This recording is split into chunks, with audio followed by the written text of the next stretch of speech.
few questions about your songwriting because Yeah. they have been so impactful. God has given you songs not just for your personal church or just for you personally, but for the global church.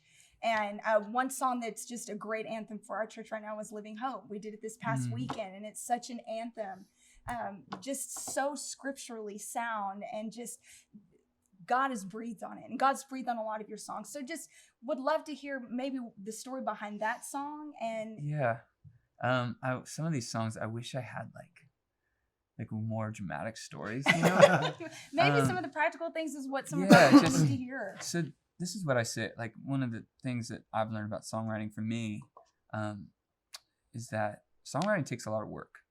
I'm sorry, can you say that one more time? Songwriting takes a Everybody can hear lot that. of time and a lot of work for me. Yeah. Some people, everybody, different songwriters have different things, but I spend a lot of hours thinking about songs, and I don't write that many songs, like as far comparatively. Yeah. But one thing that you can't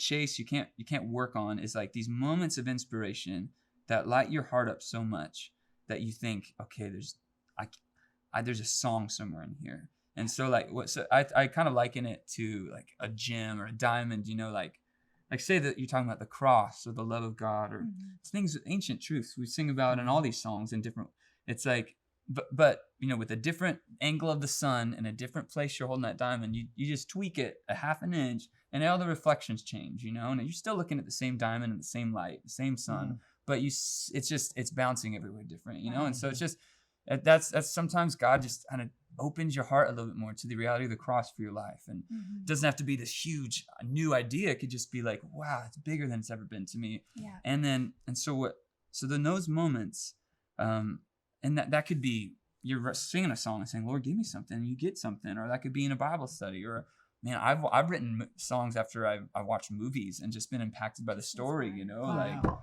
That's cool. And so whatever that is, there's a song in that. And I think as you write more and more songs, you've got more clear eyes to see that there's a song in that. And then the goal really with the song for me is like, whatever this is going to sound like and whatever I'm going to say in it, I know what ultimately I want to get to. I know, and it's to bring people to that same place I was in that moment where that little diamond shifted for me. You know what I mean? And so how do we do that? Yeah. So it's like, whoa, moment of inspiration, priceless, you can't manufacture. Yeah. But everything else is like, okay, now let's get to work, Yeah. and figure it out. You know it, Mark, and all you guys. And so Living Hope specifically, Brian Johnson went through a really tough time. Right before I got to know him well, Brian Johnson up at Bethel, he had a anxiety attack, panic attack, hospitalized. It was a good long several months getting out of that, and he even wrote a book about it. It's powerful. There's just these moments where God just becomes more real to you. He just lets you walk through the valley just to like you realize He's closer to you than you ever realized. And I just remember at the back end is when we just really started becoming friends, and he's just talking about I couldn't have done it without hope in Jesus. Can you imagine people that go through that? I remember Brian saying something like, can you imagine people that go through this stuff that don't wake up knowing Jesus? I mean, what do people hope in? Can you believe it? There's people that wake up without knowing like what's in to come. And so we just started talking about hope a lot and saying we need to write a song about hope, like, because we were kind of throwing on some ideas, and but really kind of came out of this moment, him telling us a lot of his story and just saying, I want somehow to bring the hope of Jesus through a song in people's lives. And so I went to the scripture. So then that was the moment. I was like, okay, well, this is what God was putting on His heart. It's blessing me. It's like there's a direction, Right. And then so just going through the scriptures, reading about hope. It's like, hey, living hope. That's a cool thought, It's because it carries this idea we talked about. It's like idea that our hope is in a living God.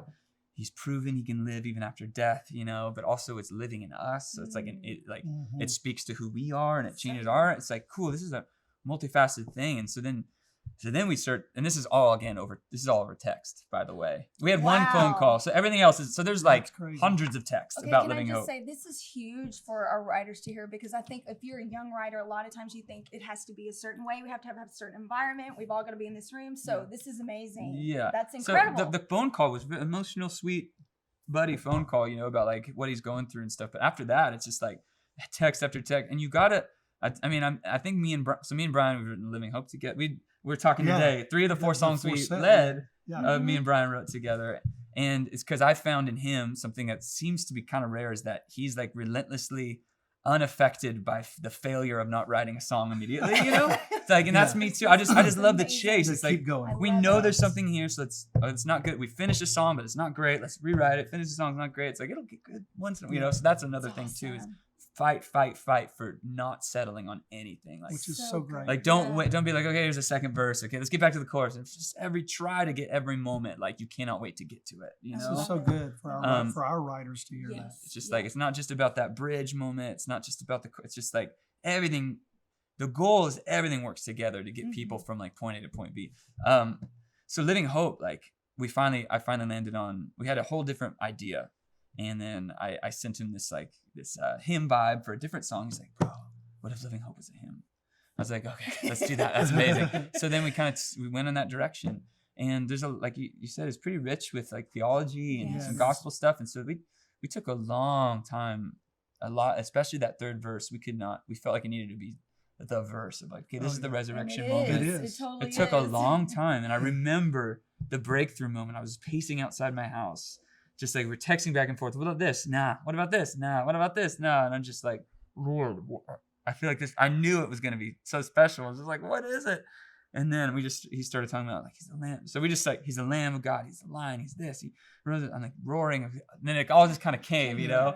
But it came from a lot of bouncing back and forth, back and forth, back and forth, and so ultimately I think I wrote out the text of like all this. It was like an idea from here and here and here and here and here.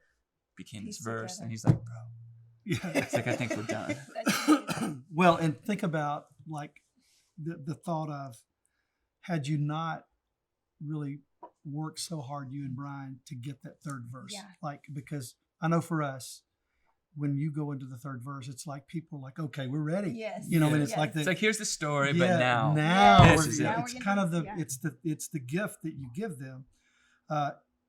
Being able to put that kind of lyric on their tongue, so people can declare, and out of the silence the roaring lion, declare the grave has no. I mean, come on. And you know, even further, that story I just remembered is, so Brian loves leading songs immediately. Yeah. He's got an amazing team where he can be like, here's a song, they all play it, you know.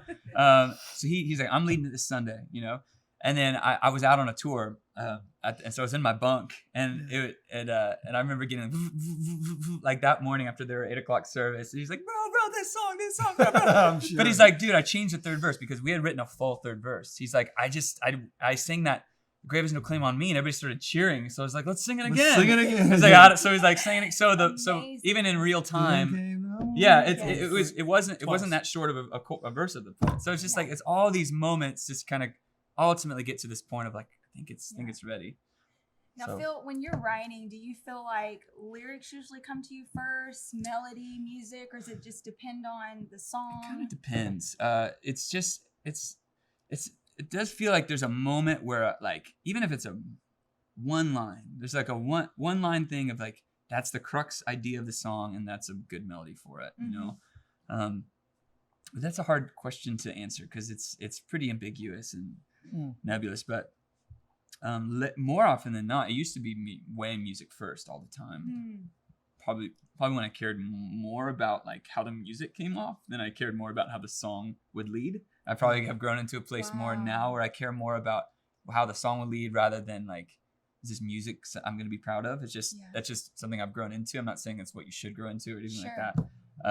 But I think as that kind of goal has changed in my heart, the title or the lyric of the song has come first. Like I love like being like, we need to have, that's a title. I love that. And then writing a song about that. I think that's a cool direction. Then a great question would be, there's an older song of yours called Cannons. So did the title come? Or no. The song, you wrote the song and then you pulled that as the title? Like, I think that was all kind of at the same time. It's falling from the cloud, a stream. I remember I was outside and thinking. I remember looking up at the stars. I was like, I still lived in my parents' house at the time, and I was out in their backyard, and I was just singing and just had this idea of like, I love space and stars and I all love that. song I mean, too. it's so fun to talk about and think about the bigness of it all. but just how it says the heavens declare the glory of the Lord, and just thinking, man, they're kind of like, just like this universal worship leader for the human race. Is we just take a moment to look up, like they're singing a song in a way to us of like leading us into a higher place of worship. And then I remember thinking, what? You know what? Now that I think about it, maybe the title did come first. Did it? Because I remember thinking, like, gosh, what would their song sound like? It would be big. It'd be huge. It'd be like explosions. It'd be like cannons. Yeah, title first. The title first. Yes. Amazing. Because I didn't know that story, but I just thought that song is so well titled. I thought, I thought, but how did you get to the title? Yeah. Right. Because it's interesting when you look at songs and you say, how did he pull that? Like from because the song itself, it is the perfect title for the song. Oh, thanks the for saying perfect that. heading. Yeah. But I love the way that song kind of unfolds, and it's about the greatness and the glory and even the splendor of God. Just kind of speaking on that song a little bit, I remember I had a totally different chorus for it, and I showed it to my dad because by that time we were playing some of my songs in big church, we called it. Yes. And I showed it to him, and I remember being a little bit not offended, but like annoyed because he thought I should rewrite. He thought the chorus wasn't as good as the verses. I was like, yes, it is. And Dad, you don't know anything. You don't know anything. But like it wasn't. It was like, the heavens declare your glory, the moon and stars declare it. So it was weak. Now that I think back to it, and so I've learned to. That's another thing as a songwriter to like have a small group, but a very strong of strong voices that have, and to not be afraid. Even if it was an amazing moment, even if the moment you think back to was like, God met me there. Yeah.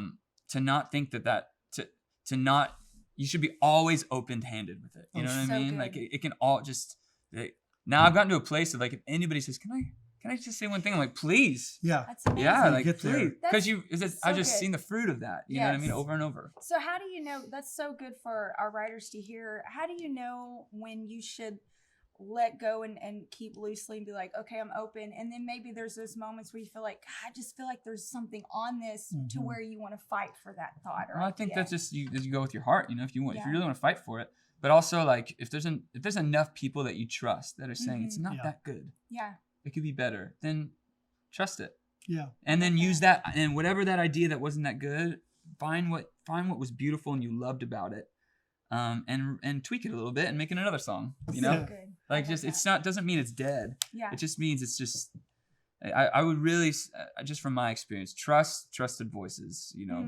Absolutely. So obviously you're a collaborative writer because you and Brian have written, like you said, the set list this past weekend, 3 of the songs were you and Brian. Yeah. You find that, do you enjoy collaborating? Yes, I really do. Yeah. You feel like it strengthens what you get? Yeah, I think so. Yeah, Most of the time. I mean, it depends who you're in the room with. And sometimes like it seems like it's a huge formula of success when I've been in rooms where it's like, the names have a lot of clout but then, maybe something was born that might become something someday. And then other times it's like, where did that come from? Like we were planning on writing a song, but we were all together and this song popped out of it. And so, you just really, like, once you do it long enough and just kind of curb expectations other than like hanging out sounds so fun, and no songs are written and awesome. But I do love collaborating. But most of the songs I write are not. There's rarely have I written a song personally, which this is not the normal, where I have gone on to record a song that I wrote in one sitting in a room with another person. It'd be hard to find a song where it was started and finished in one co-write. Yeah. Just haven't done it. What's the work that you put into it? It's kind of the story of Living Hope, the 3rd verse. Yeah, it's like that extra. There's been quite a few that have been born out of those moments. Yeah. And maybe they were finished, but then they became like, hey, like that bridge is like that's a 10 out of 10. Everything else is a 5 out of 10. Do you mind if I write something around that bridge? Like, let's do it. Everybody's always up for it. I love it. So when you are writing a song, do you use different filters to where it's like, okay, I'm writing a song for the church. I see a song I want to write for the church. So what do I want to put in their mouths? Or is it just you write a song and at the end you're like, oh, this is going to be a great song, I think, for the church. Like, do you feel like you have the filters like that? Yeah. Or? Well, but I don't think they're not as conscious. You know, Okay. I think it's just naturally like, man, I would love to sing that in church. That line. Yeah. There's just, I mean, and it's always like, is that some? I love the songs. It's like, that's got to be something already. This feels so familiar. And then you find out, you like sent it out to 10 people. You're like, is this something already? And everybody's like, no, I've never heard. I'm like, yes. you know, it's just so easy, and it feels like it should be something. Yeah. But you know, if it lights your heart up when you, as a worship leader, and also you think like, oh, I just cannot wait to lead that on a Sunday at Gateway. Oh, yeah. You know, That's it's like awesome. you just know this is for the church, and so why try to make it something more than that? You know, and I've got songs on my records that were definitely written to be more of like a blessing to people. But as I've grown grown up, I just want to write more and more for those moments in the church. It's just so fun. It's so fun. I love it. It's obvious that you've tapped into some things. Like, I love to see writer relationships develop. Obviously, you find people that you really collaborate well with because you build trust. So I'm curious, because I do want to go back to something because you asked, and because you said melody or lyric come first. Do you feel like as a writer that you are stronger in either area? Like, or you like when you look at yourself as a writer, do you think, man, I'm really strong in melody, or I'm strong in lyric, or in a writer room, do you just, because a lot of young writers are curious, what are they don't know their strengths yet. Yeah, I wouldn't know if I one or the other. Sometimes I really feel one or the other. Yeah. You know, sometimes I feel dwarfed by someone else in the room. It's like, wow, they're amazing at lyrics, you know, or they're just popping out melody after melody, you know. But I think, yeah, you're just searching for that thing where you know, and it doesn't come all the time. And every song I write doesn't have this. And even every song I record, maybe at the time I thought it did, and I listen back like, I could have done better, you know, and that verse could have gone better or whatever. But you just like you can't live without it, you know. I can't live without that line. I can't, and it makes you just, you're searching for those moments. You get out of your seat, you're like, yeah, did we just write that? Yeah. Like, not that it's some avant-garde, no one's ever done it before thing, but you just know something inside of you just lights up, and you like, as a experienced worship leader, if you just know, if I sing that on Sunday, that's like the stand up and cheer moment. Like, and those aren't easy to, like, I'm just so thankful, you know, whatever that is, you know. You had 3 of those songs today. Yes. I mean, you really did. You did. I mean, well, you went from The Battle Belongs, and I was like, man, there's some, it's those songs that the church kind of goes, declarative. And then you went into God of Revival, and you get to the bridge, and it's like, who wouldn't want to sing that? That's right. So that is the moment where you're like, I'm a part of that. I remember, that's what happened when that bridge came around. And but I've been making the joke all weekend. Is like, it took me 15 years of being a professional traveling musician to have a 4-song set at a church that I feel confident. To have a 20 minute set, I feel confident from back to front. That's just funny. For years, it's like we'll start with This Amazing Grace, and then 2 Hillsong songs. Or This Amazing Grace, and then Hayes ones. You know, so it's like, you know what I mean? So it's like, I get it. It took 15 years, you know.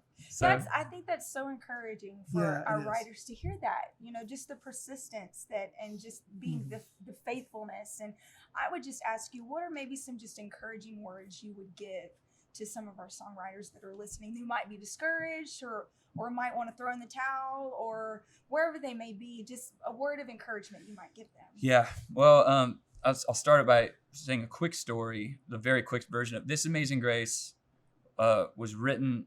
The beginning of it was like a throwaway moment, more of like a hangout with a guy that we had some mutual respect as musicians. And they were like, oh, we should probably write a song, you know, because we were there to write a song. Wrote a song, forgot about it, recorded it on in the GarageBand on my computer. I forgot about that MP3. 2 years later, it exchanged like 5 different iPod hands, you know, and found its way to Bethel. And they heard it, and Jeremy Riddle heard it, and he got inspired and wrote some verses. And then he emailed me. He's like, hey, I think you're singing on this demo. Do you mind if we record this tomorrow for our live record? And I legitimately had not thought of that song in years. And it's just like, so that's one thing. It's like, you never know what God's going to do with these songs. You never know what these little ideas so I would say, like, just keep writing, keep finishing songs, keep holding it with an open hand. I wouldn't say thick-skinned, because that feels like, it means people are going to be like taking jabs at you. That's not what it is. Just be open to advice and input, and good. and growth. You know, be ready. Like think of like how do I serve my church with this? Not like how do I impress my church with this? Wow. And then just enjoy it. You know, I think if you're not enjoying the process, then like you let someone else do it. You know, like it should, you need to enjoy it enough that you can keep at it until it's right. And don't be afraid of the hard work. Don't be afraid of, you know, I've got a list right now. I just took so I'm finished up a record, and so now like of all the other don't think I'm not this prolific of a writer, but like literally titles and little ideas. There's probably like 55 of them, and I just know 47 of them won't ever become anything, you know. But but they're all there because you just never know. So just keep a good log. Be ready to serve. And train yourself to be like thinking about it a lot, you know, like try, like that, like it, like let these songs be on your mind, and like you know, I don't know if that like how to inspire or how to encourage, because if it's not, it's just not. Yeah. But like just let these songs. Me and Matt Redman were talking about this exact same thing about how like he has a funny thing. He's such a weird British humor thing, but it's fun. It's talking about, oh goodness. It's elephants being born versus mice being born. I don't remember what it's talking. But ultimately what he's saying is like, it's like you gotta let the good ones. He said every good song he feels like has ever been great. It's been like this gestation period, so to speak, like a really like the idea is there, and like the inspiration, this thing about blessing the Lord in every season or whatever it is. Him and his wife were maybe going through something for a year of like this is our, and it's like so it became a part of who they were. So then they're in a moment, at the right moment, in the presence of God. So like write a song that's gonna reshape the church, you know. Yeah. And so just don't be afraid of it taking time. Don't be afraid of putting in the work. Don't be afraid of whether people approve of it or not. Don't be afraid of getting back negative input. I mean, just hold it all with an open hand and be ready to serve. And but do it. Like the church needs your songs. The church needs your voice. Yeah. Your church needs your new prayers. So good. So awesome. Phil, thank you so much. Yes. Yeah. I mean, and I love that we talk so much about songwriting because we have a lot of young writers. And I think you've given so many great nuggets and pearls of wisdom. Thank you for being family too. Oh, so good to be here. Thank you for being such a great son in the house. Oh, it's amazing to be here. We love you. We're big Phil Wickham fans here. We love you now too. It's been I've been known of Gateway obviously like my whole life, and I've been blessed by you guys from a distance. I've seen that on the stage, but to be here in your house, just worship alongside you guys, has been such a treat, such a blessing. It felt like you've always been here. Yep. It felt very kind of sweet. Felt like when you're on the platform that you're one of ours. So we'll claim you. That's right. We'll let you get back to California, but thank you. Come back to Texas anytime. Thank you so much. We love you. My pleasure.